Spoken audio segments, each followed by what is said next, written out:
Kapoy ng naibalaod. Muratag piniriso, tanan natong lihok gimanduan ta.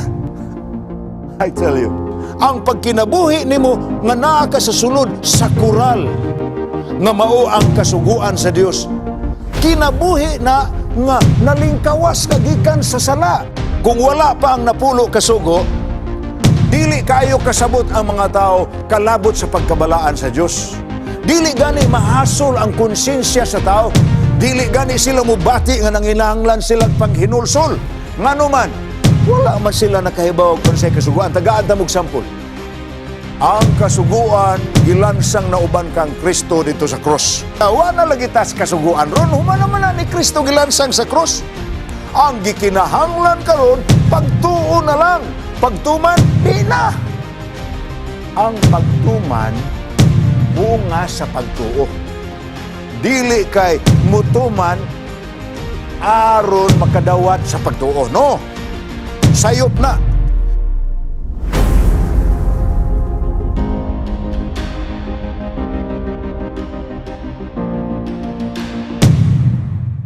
Tonight, fundamental beliefs number 19. Karong gabi una, magsugod kita sa pagtuon sa ikalima kahutong sa mga sanga sa pagtuon, the doctrine of the Christian life. Usahay ginganlan nato ni og Christian ethics. Ug magsugod ang atong pagtulunan ni ining topic number 1 sa the doctrine of Christian life, ang fundamental beliefs number 19, the law of God.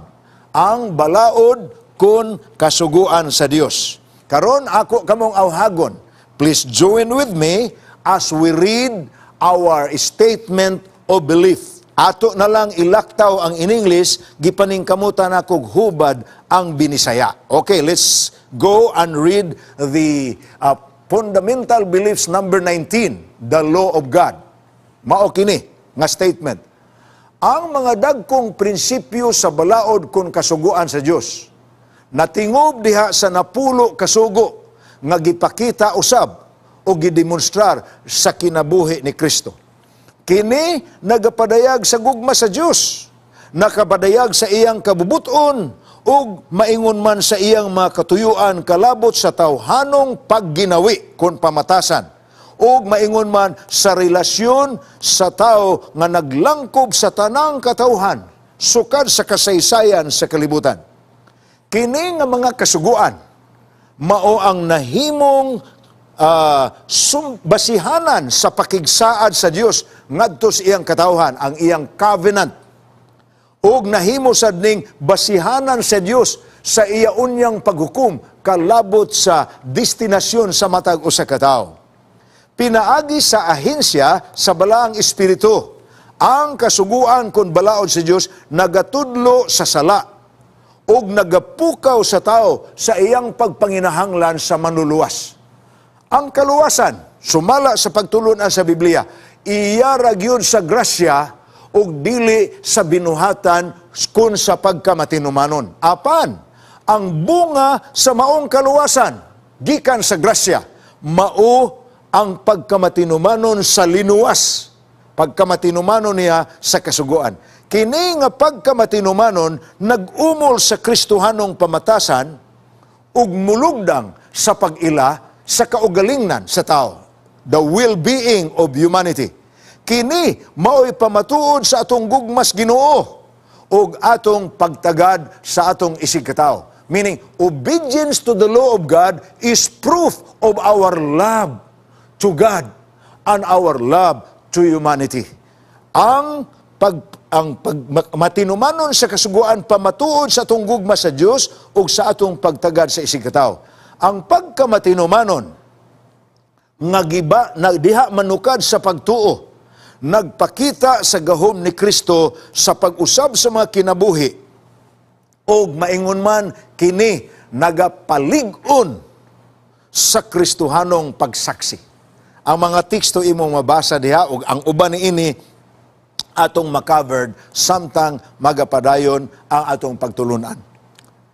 Unahon nato sa pagplastar kini nga kamatuoran.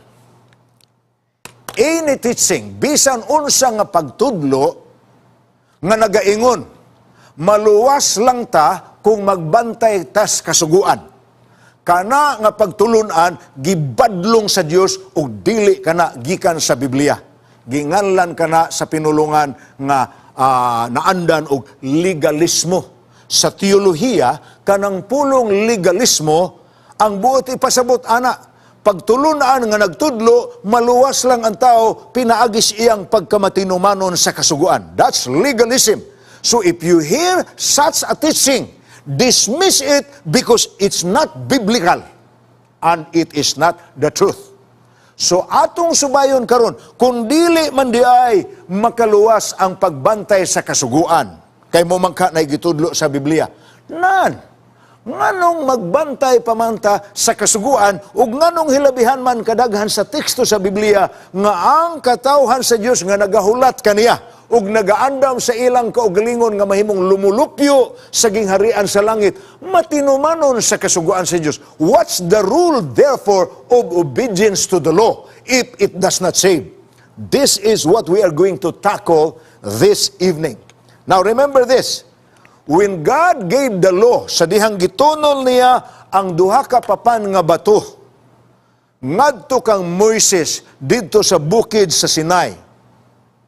Ang katuyuan sa Dios didto, matod pa dinhi, God not only revealed Himself as the majestic supreme authority of the universe, He also portrayed Himself as the Redeemer of His people. Meaning, hinumdumi, giuna usa niya sa pagluwas ang mga tao gikan sa kaulipnan sa Ehipto, ayha niya gihatag ang kasuguan. Nakita ninyo ang sequence.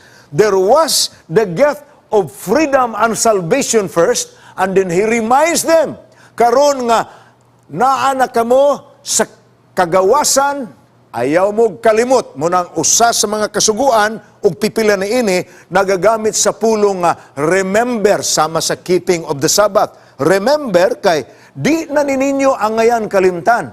Karon kamo linuwas na, meaning nag-una usa ang gasas kaluwasan. Gihabwa ko usa kamo gikan sa pagkakalibutanon sa kinabuhi sa Ehipto. Og resulta sa akong paghabwa kaninyo gikan didto, makita diya sa inyong kinabuhi ang inyong pagpamatuod sa pagdawat ninyo sa kaluwasan pinagis pagtuman ining nasulat sa napulo kapapan nga bato. Apan ayaw kalimti, wala magpasabot nga ang napulo kasugo didto ra manukad sa tanaman sa rather sa bukid sa Sinai sa duha ka papan nga bato nga gihatag sa Dios kang Moises nga gitawag sa Biblia sumala sa Deuteronomy 30 ug sinulat sa tudlo sa Diyos. No! The Ten Commandments already existed. The commandment of God, the law of God already existed long before Sinai. How do we know that? Naanagoy sala. Si Adan ug si Iba, tanaman sa Eden, pagsugod pa lang sa kasaysayan sa kaliwatang tawhanon, nakasala na. Meaning, there was already a law that was violated because sin is the transgression of the law. Dili lang nimo mabasa sama ni ining paghanay niya sa pagkulit sa iyang duha ka kamot, duha ka tudlo diha sa duha ka papan nga bato. Iyan ang gihimo diha sa mga katawhan aron mahinumdum nga linuwas ta namo. Ipamatuod akong pagluwas kaninyo pinaagi sa paghinumdum ni ining akong kasuguan. Number 1 nga characteristic sa law of God. It is known as moral law. Remember the word moral. Basihanan sa pag-ila sa maayo o sa dautan. Kung ang tao mo violate ini nga kasuguan, magsugod ang gingalan natong immoralidad.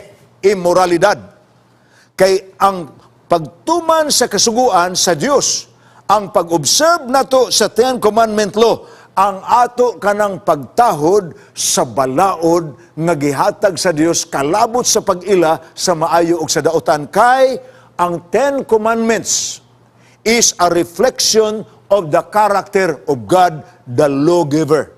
Scriptures tells us the attributes of God in His law. Mabasa nato na sa Psalm 19 verse 7 and 8. Mabasa po natin sa Romans 7 verse 12 ug sa Psalm 119 verses 151 and 152. Ang balaod kung kasuguan sa Dios mao ang lakra sa iyang kinaiya. Tinuod nga persona o karakter sa Dios. Mao na nga ginganlan kinig moral law.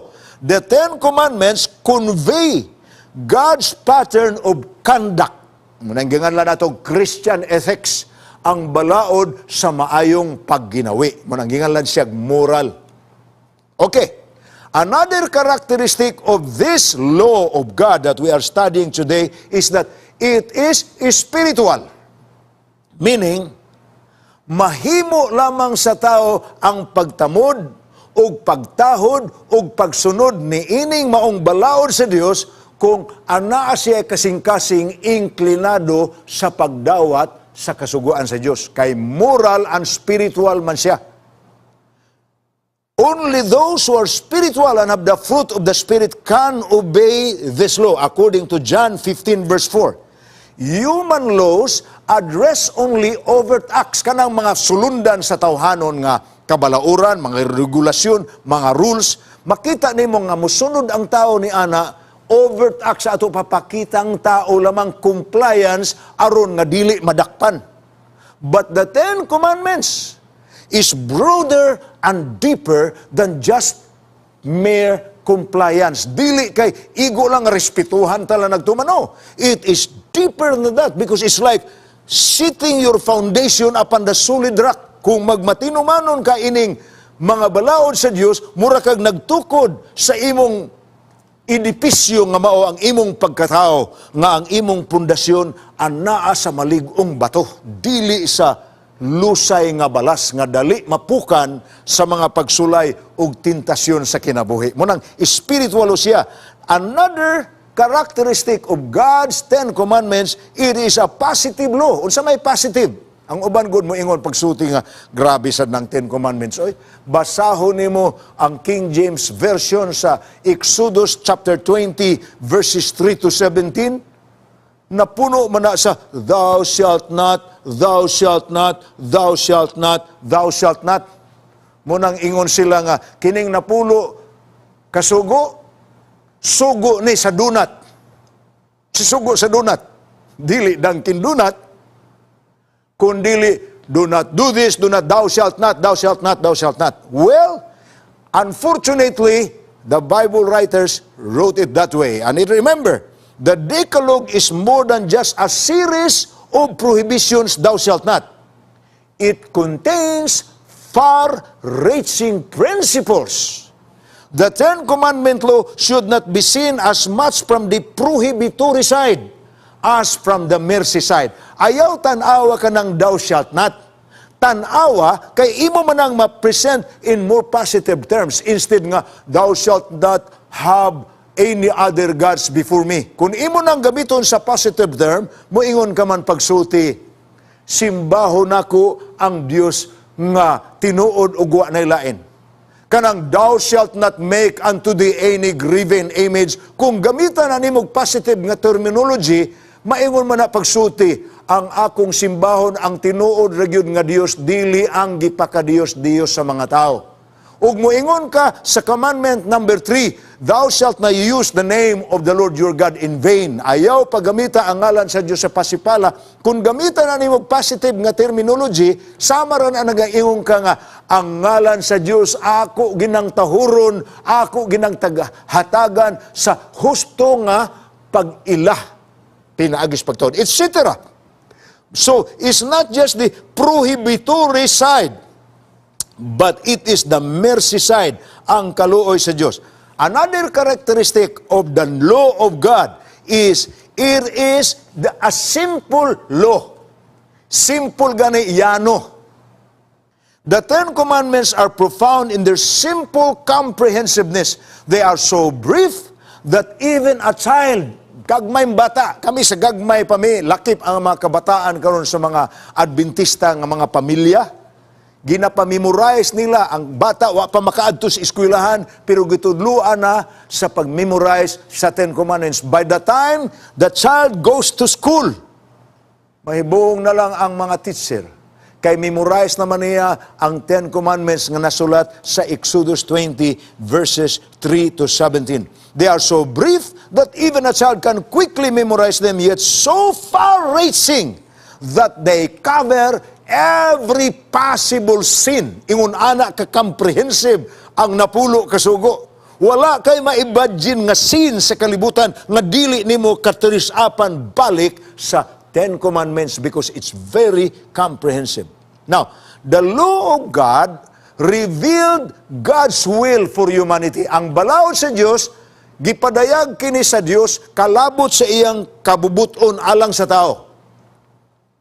Sama sa expression nga God's character and love, ang 10 Commandments nagpadayag kanato sa iyang kabubuton ug sa iyang katuyuan sa mga katawhan nga gi-create niya nga social beings. Sa ato pa, wa gyud ta gi-create sa Dios nga mag-inusara. We were created to mingle with each other, to mix together, because we cannot stand alone. We are, as human beings, we are social beings. And God gave us the commandments, ang 10 Commandments, aron dunatay mahimong sulundan nga pagginawi samtang kita makigsandurot sa atong isigkatao. So, ingon nga kini, pamalaod man di ay sa maayong pagtinagdanay. According to James 2 verse 10, ang atong pagtanaw sa kasuguan requires perfect obedience. Sahay makatawa ba ako? Kay daghang mga tao nga nagaingon pagsulti nga, wala manggiusan nato nga makatuman sa kasuguan. I tried to analyze that, and I tried to help with some friends, no? Not just friends from within the church, but friends from outside the church. I tried to help them analyze whether there is truth in what they're saying. Nga wa manggiusan nato nga makabantay sa kasuguan. Inko, okay, let's try to analyze that. Some of you have heard this story already. Apan, akong gitagsa-tagsa. Sa ato pa, para nimo, dili, makaya ka nang giingon sa Biblia nga, thou shalt have no other gods before me. Ingon man ang akong higala nga ministro pod sa another faith, another Christian denomination. So, ato gina siyang bantayan nga dili nato, di ta masipyat. Diha, kay ug musimba taglaing Dios, idolatry naman na. Inko, naaraman lagi, nagtuman di ay pugkaan ang commandment number 1. Commandment number 2, thou shalt not make unto thee any graven image, and thou shalt not bow down your head to them. By the way, when I'm talking about these commandments, I'm talking about the biblical commandment, not the remodeled commandment made by the big church. Nga nawala na ang commandment number 2, unya gisplit na ang commandment number 10. That's not the biblical commandment. Which unfortunately, mao'y nahibawaan sa mga tao nga nag-angkon sa ngalang Kristohanon. The big church pagyod mo nang hastain taon ang TV, ang commandment number 7 nga thou shalt not commit adultery, nahimo nang ginganlan sa well-known kay nga title. Ika-anim na utos, no? The thou shalt not commit adultery is not ika-anim na utos, is the 7th commandment. Nganong na ika-anim, nano nasibog man, tungod kay naay nag-usab, gitangtang ang number 2, unya gi-split ang number 10. Dili ka maibog sa asawa sa imong isigkatao. Number 9. Ang number 10, dili ka maibog sa mga butang sa imong isigkatao. That's only one commandment in the biblical 10 Commandments, the record of Scriptures. Well, that's not our business for today. We are not criticizing what others have done with the 10 Commandments, but we are going to study what is the relationship of this important part of the biblical revelation in God's purpose for our lives. Okay, atong padayon nun eh. The purpose of the law. Number 1, it functions as the standard of judgment. Ang katuyuan sa Diyos sa kasuguan sa Diyos, mao kini mahimong basihanan sa paghukom. Kanang ginganlan natong paghukom, ang magdetermina og asa paingon ang tao, malangit ba siya or maimpirno ba siya, ibase sa Diyos ang paghukom. Asa paingon ang tao sa binuhatan niya, sa buhi pa siya. Dili ka nang buhaton sa mga buhi kung patay na siya, because that's not biblical. Kanang himuon sa mga tao nga atong buhaton ni aron unsa pa nang ilang gibuhat ampuan ba unsa ba bayran bag serbisyo simbahan aron nga mahabwa ng kalaga gikan og asa na siya gipastambay gipakwarantin kadiyot sa purgatorio, gipakwarantin ba sa limbo ato nang iampo og pila ka gabi. That's not biblical, because there is nothing that human beings who are alive on behalf of their dead loved ones that can change their destination, because God determines their destination from the judgment which is based on the law. Ecclesiastes Kapitulo 12, versikulo 13 o 14. Ato ra ng basahon kay pagkanindot kayo ana nga teksto mga higala. Ecclesiastes Kapitulo 12. Ginganlan gani na ni Hari Solomon og linugdangan, kinatibuk-an sa katungdanan sa tao. Ecclesiastes 12, 13 and 14. And listen to what this text say. Akong basahon sa Cebuano nga Bible. Kini mao ang katapusan sa butang. Meaning, this is the conclusion of everything that you can talk about in this earth. Mao ni conclusion. Unsa may conclusion? Ang tanan nadungog na. Ug unsa may conclusion? Nadungog naman tanan. Kahadluki ang Dios ug bantay ang iyang mga sugo. Kay kini mao ang tibuok nga katungdanan sa tao. Well, ang Bible nag-define sa ato, ang atong katungdanan dili ang pagpangitag kwarta para ibuhi sa atong pamilya, part lang na, gamay na nga tipik sa atong kinabuhi diri sa yuta. Apan dili kana ang main. Dili kay ang pagpa-eskwela aron mo graduar. Dili kay ang pagtigom sa daghang mga degree nga masumpay sa imong ngalan. Dili ang pagpalambo sa imong patigayon aron mahimo ikaw ang bilyonaryo ug dagko kayo ang imong negosyo. That's not the main business of man on earth. Matod pa sa Biblia, kini mao ang katapusan sa butang, ang tanan nadungog na, kadluki ang Dios ug bantay ang iyang mga sugo. Kay kini mao ang tibuok nga katungdanan sa tao. The main thing in the life of man is to fear God and keep His commandments. Ngano? Verse 14. Kay pagadadon sa Dios ang tagsa-tagsa kabuhat ngadto sa paghukom, uban ang tagsa-tagsa katinago nga butang, bisan ang maayo, bisan ang dautan. You see, nganong gingalan ni the conclusion of the whole matter? Because bisag unsa pa imong himuon, bisan pag-i-ignore nimong Ginoo, bisan pag di ka mutuo niya, di ka mutagad niya, eventually, ang tumoy sa imong kinabuhi, hukman ra gihapon ka base sa imong relasyon sa kasuguan. Ang imong gibuhat, maayo ba or dautan? Tago ba or dayag? There is nothing that you can hide during the judgment because God does not fail.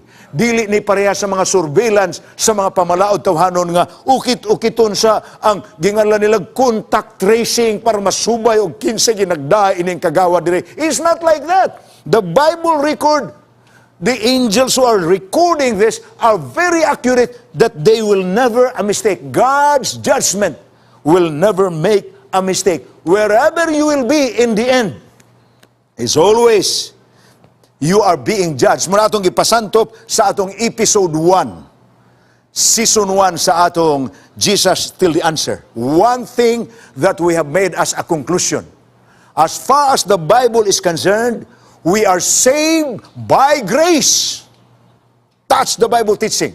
But we are judged by the law. Naluwas kita pinaagi sa grasya, apan gihukman kita pinaagi sa kasuguan. I hope that that idea, that main teaching of Scripture will remain in your mind. But let's proceed with this part. What is the purpose of the law? Aside from the fact that it is the standard of the judgment, the law is also a guide that points us to our sins. Kung wala pa ang napulo kasugo, dili kayo kasabot ang mga tao kalabot sa pagkabalaan sa Diyos. Dili gani mahasol ang konsensya sa tao, kay unsa may basihanan sa kahasol. Dili gani sila mubati nga nanginahanglan sila panghinulsol. Ngano man, wala man sila nakahibaw unsay kasuguan. Tagaan ta mog sampol. Samtang ako ug ang akong magulang nahimong mga maestro, student missionaries dito sa mga kabukiran sa mga manubo sa Bukidnon. kami may appeal man mi sa grupo nga nakapioneer ni ining ginganlan nato karon og SULADS Mission Service. Ang pagsirbi sa mga tao nga lisod maabot og mga magwawali. Dito sa kabukira na. Gisuod na mo na, nagtukod mig eskwelahan dito, giedukar ang kabataan, ug naapil sa pag-edukar ang mga ginikanan. Usa ka panahon ni ana, samtang naminaw na ni mga katigulangan kay sa primero gyud namong abot dito, di man maminaw ang mga tiguang, mga bata ilang pasagdan kay nag-ingon man gyud ang dato. Ingon ang dato, maestro, ang among tuyo sa pagtawag sa inyo dinhi aron matuluan ang among mga bata sa pagbasa, sa pagsulat, pag-ihap og numero, count og numero og pag-ihap og kwarta. Muna'y amon tuyo. Pero kalabot sa inyo relihiyon, nahibalo kami, dili kami ganahan ana. Kaya ang inyo relihiyon, nga dili kami muka og baboy. Dinhi, baboy among gikaon kay amo mang pabuthan ng mga baboy diyas lasang. Ang baboy ihalas, mo man ilang paborito. Og ang mga binaw. Anyway, usa ka panahon, samtang natigom nami sa mga katigulangan na, ha? Sa dihang tambong na sila. Kay primero, kabataan ramang manambong sa among katiguman, inig church sa Sabat, sa nanambong ng mga katigulangan, naisgutan na mo ang kasuguan sa Diyos. Abi ninyo, paghisgot na mo niya nang dili ka magpatay, ingon ang dato, apo ka nakibali, apo may tawag nila sa apo. Kami pong mga apo kibali, mutawag sa katigulangan, apo gyapon, apo ang apo po ang apuhan. Kibali, ingon anang katigulangan. That's how we respect each other, mutual respect na. Apo, matud pa sa tigulang nga dato. Sala gayo di ay ang pagpatay.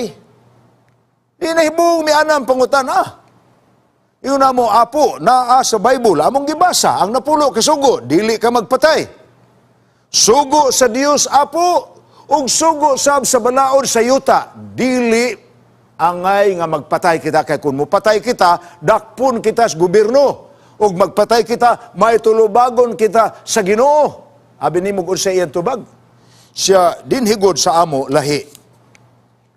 Ang makasasala, amo patyon. Pero dili sala ang among pagpatay kaniya. Kay makasasala man siya, amo siya patyon. Ano bang, ay mga certain civil things that they have in their own way of running the minunta indigenous government, ug makapananglitan ka ng usa ka lalaki na sakpan nga nang hilabot sa asawa sa laing lalaki, makasala na ang lugdang kuno niya na ilang patyo na kay nakasala. Kuyaw nga pamalaod. Apan ingon na mo, apo, ang kanang pagpatay sa Bible, balaod sa Dios, balaod sa tao, sala gina siya. Siya ingon ba namo og dili la sala kay ang among patyon ang makasasala man, dili man kay sala among pagpatay sa makasasala. You see, that's what I'm telling you. When we look at the Ten Commandments, it points to our sin. Matod pa ni San Pablo, kay unsaon man ako pagkahibalo nga mao di ay ni ug dili patungod sa kasuguan. Apan tungod sa kasuguan, nahibaw ako nga nakasala ako. Another purpose of the law, it provides true freedom. Naghatag sa tinuod nga kagawasan. Ang ubang mga tao pagsulti nagaingon nga, ay, kapoy nang naay balaod. Muratag piniriso, tanan natong lihok gimanduan ta. I tell you, living within the confines of God's law means liberty from sin. Ang pagkinabuhi nimo nga naa ka sa sulod sa kural nga mao ang kasuguan sa Dios. Kinabuhi na nga nalingkawas ka gikan sa sala. Si Santiago nag-ingon kalabot sa napulo kasugo. Gitawag kini the royal law, the perfect law of liberty. Ang hingpit nga balaod sa kagawasan. Kaya ang tinuod nga pagkasulti higala, ang obedient to the law, dili gukdunon sa law.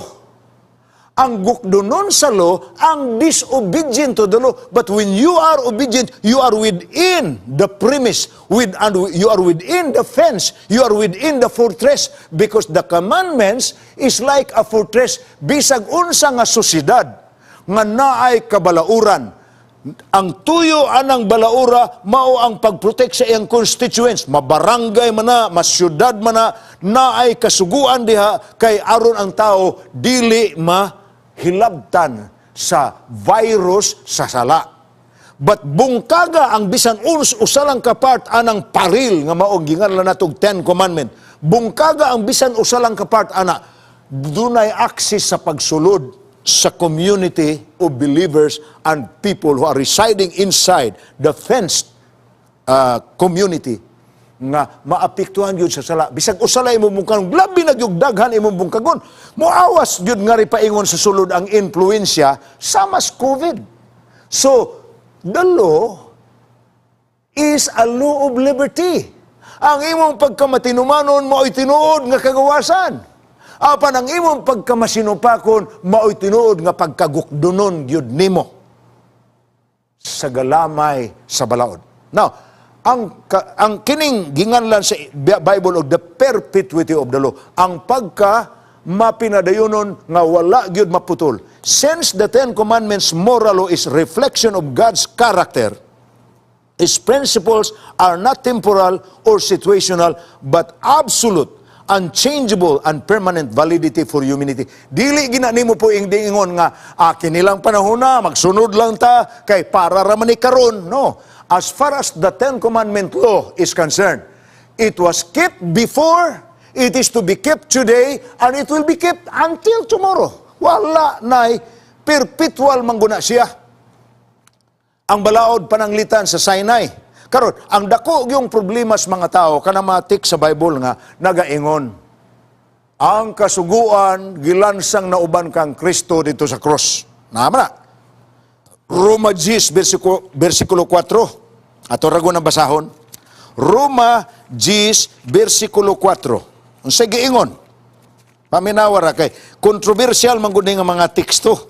Kay munang muingon ang mga tao, wala lagi tas kasuguan ron, humana man na ni Kristo gilansang sa cross. Apan kung imo laging tagsa-tagsahon, uy, nagbantay man diya sa kasuguan, except for one. Okay, atong padayon nun 10 verse 4 sa Romans, ingon diri, kay si Kristo mao ang pagkatapos sa kasuguan, aron mamatarong ang tanan nga may pagtuo. Wow, muna yung sila nga, ang gikinahanglan karon pagtuo na lang. Pagtuman, di na. Ito nang gi-explicar daan kaganina. Ang pagtuman, bunga sa pagtuo. Dili kay mutuman, aron makadawat sa pagtuo. No. Sayop na. Meaning, giluwas kausa ni Kristo tungod sa imong pagtuo kaniya ug ebidensyas imong kaluwasan, matinumanon kas iyang kasuguan. Na unsaon ta maning teksto sa Roma 10:4. Gilansang ang kasuguan uban kang Kristo dito sa cross. Higala, sultihan ko kamo. Please broaden your understanding. Ang kinatibuk-an sa Biblia, kasuguan sa Dios, apan kung imong tan-awon ang mga kasuguan dinhi sa Biblia, gikategorize man na sa Ginoo. Diha sa Decalogue, diha sa Torah, kanang 5 kabasahon ni Moises, gikategorize kana, dunay ginganlan og moral law, ang 10 Commandments, dunay ginganlan og civil law, ang balaod sa mga Israelhanon sa pagpadagan sa ilang sosyedad, maunang Levitico Kapitulo 11, paingon sa 16, paingon sa 23, naapo diha ang ginganlan og health laws, ang mga balaod kalabot sa pagdumala sa maayong panlawas o ang ilang balaod nga masipti po sila, may quarantine po, naapo na diha. Now, naapoy gingalag ceremonial law. Katong nag-govern sa mga kasuguan nga tumanon gyud nila kay kini requirement man sa kapasaluhan sa ilang mga sala. Pananglitan, Hebrohanon 10 versikulo 1. Ako ning basahon sa inyo ha. Hebrohanon 10:1. Ato gining tan-awon nga mga teksto kay hilabihan ni ini ka pangabililhon. Hebrohanon 10:1, okay? Let's see this text. 10:1 sa Hebrews.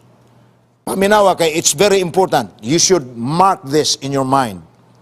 Kay maingon nga ang kasuguan aduna man lamay landong sa mga maayong butang nga umalabot ug wala makabaton sa katinuod ni ining mga butanga, kini dili arang makahingpit sa mga na managpanuol pinaagi sa maurang halad nga kanunay ginahalad tuig-tuig. Isgutan dire, kasuguan nga aduna lamay landong sa maayong butang nga umalabot. Do you know what this is referring to? It's referring to the ceremonial law. Kasuguan nga dunay landong umalabot. Unsa may landong umalabot? Hebrohanon 9 versikulo 10. Ni ang landong nga umalabot. Paminawa.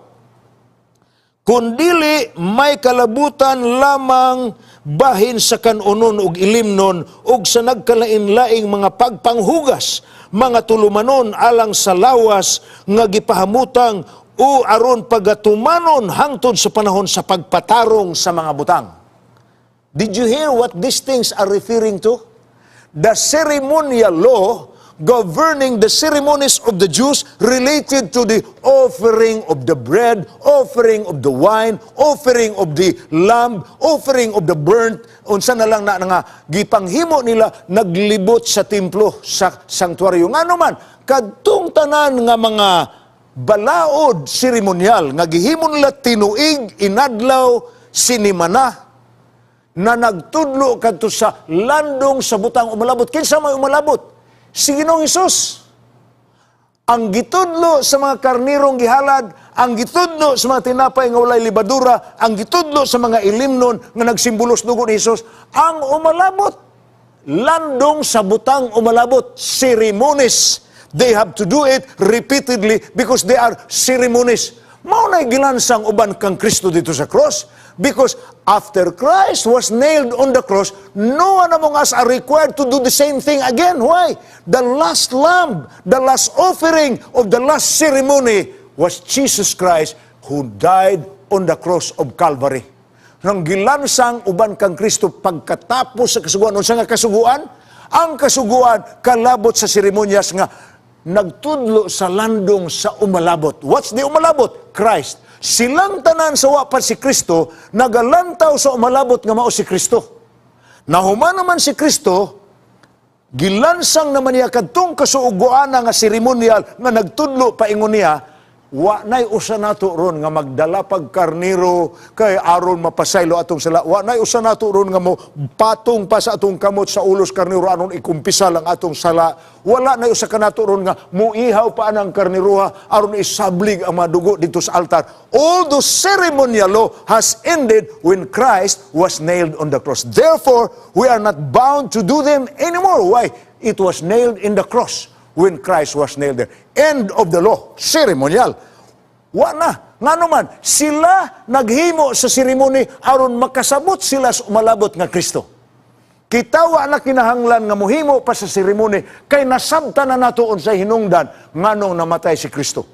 Igo na lang tamutuman sa giingon niya sa Juan 15 versikulo 10. Kung nahigugma kamo kanako, bantay ninyo ang akong kasuguan. Mo na'y pinulungan sa Ginoo. Kung nahigugma kamo kanako, bantay ang akong kasuguan. Ang atong pagbantay sa kasuguan sa Dios dili aron ta maluwas, kundi ebidensya nga nadawat na nato ang iyang kaluwasan. Kung mo emphasize gud ka nga magbantay tas kasuguan aron ta maluwas, mura ka og nagpadagan og karo nga ang karo mo'y nag-una sa kabayo. The cart is ahead of the horse. That's not what it is. Dili man na muguyod ang karo sa kabayo. Ug magpadagan kag karo, ang kabayo ginang muguyod sa karo. Salvation first, obedience next. Dili kay obedience first so that we can gain salvation. That's not what the Bible teaches. The Bible teaches you, if you love me, keep my commandments. Ug naa pa gini bugat kay nga teksto sa Bible. Kay kadaghanan ining mga tao gud nga moingon pagsuti nga wa na lagi kinahanglan nga bantayan pa natong kasuguan. Kung imo lagi na silang sinsiyhon, madiskubrihan nimo. They are keepers of the 9 of the commandments. They obey their parents, they honor their parents, they don't tell a lie, they don't bow down themselves in worship to idols, they don't commit adultery, they don't steal, they don't kill. Gibantayan Manila ang siyam. Usarang wa nila bantay. Ang Sabat Lora. Apan kung imong pangutanon, keeper of the law man di ka, 9. Usa may imong gikalagutan anang 4th. Ang tubag. Naandan nga tubag. Para ramang gunas mga Hudyo. Ha? Memorial of God's creation. Are you not a creature of God? Well, ni ay teksto nga akong basahon sa inyo. This is the last text we have for this evening. It's found in 1 John chapter 2, verse 4. Nahaunang Juan, kapitulo 2, versikulo 4. Sige ingon diri. Siya nga magaingon ako nakaila kaniya, apan wala magbantay sa iyang mga sugo, kini siya bakakon, ug wala kaniya ang kamatuoran. Kadaghanan sa mga tao nga musulti nimo nga dili na nato kinahanglan bantayan ang kasuguan, sama sa akong giingon ninyo, wa gyud magtug-ag tinuod. Nganong wa man magtug-ag tinuod? Kay sama sa akong giingon, sinsiyuhon nimong napo kasugo gibantayan nila siyam. Nya kay usara may wa nila bantay ang Sabat raman, muangin sila, ingnon nila pagsulti, wa lagi kinahanglan bantayan ang kasuguan kay pagtuura ang atong kinahanglan. Higala. Ang magaingon ako nakaila kaniya apan wala magbantay sa kasuguan sa Dios. Bakakon siya matuod pa sa Bible. Problema sa mga tao karon because they want to accept Christ as Savior but they don't want to accept Him as Lord. May kalainan mong gunang dawato nimo si Ginoong Hesus nga manluluwas ug gawato nimo siya nga Ginoo. Ang tanan tao gusto maluwas mo nang gusto sila daw ilhon si Kristo Savior. Apan recognizing Christ as Lord is to obey what He says. If you love me, keep my commandments. Mas daghan ang mga taong muila kaniyang manluluwas, apan dili daghan ang muila kaniya nga Ginoo. Nagamando sa ilang kinabuhi, nagagahom kaniya. Apan kun anak ikaw sa Dios, ayaw kalimti. Ang kasuguan si Dios dili lisod, simple. Sa pinulungan pa ni Pastor De La Piña sa iyahang series sa Transform, ang episode 1, mas lisod ang pagsupak sa kasuguan kaysa pagsunod. Subali ang sinultihan sa mga tao, lisod kuno ang pagsunod. Apan matod pa ni Pastor De La Piña, mas lisod ang pagsupak. Ako mo agree ko ana. Sayunan bagog ka anang gisugo ka nga dili ka magpatay. Lisdan ka ana sa ato pa masayunan ka mo patay. Giingnan kas kasuguan dili ka mangawat. Lisdan ka ana sa ato pa masayunan kang mangawat. Correct si Pastor De La Piña sa iyang episode sa Transform. Mas lisod ang pagsupak sa kasuguan. Higala, the Bible tells us there is delight in the law of the Lord. And we should delight to obey Him because it's a fruit of our love.